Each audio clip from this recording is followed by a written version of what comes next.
Hello, in this video I want to show you how to start synthetics program in a Beko drying machine. To do this, first we'll need to turn this knob into the synthetic option. Then we'll be able to adjust all of the settings right here. First one is the drying level, and you can switch between iron dry, cupboard dry plus, and that is all of the options. Next is the option that allows you to activate or deactivate the lamp inside the drying machine.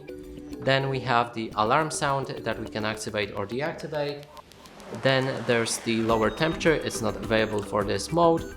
We also have the timed program, which is not available for this as well. And the last one allows you to plan the exact time when the program will end. And you can set it, for example, to 3 hours and start it, and then it will end at 3 hours exactly.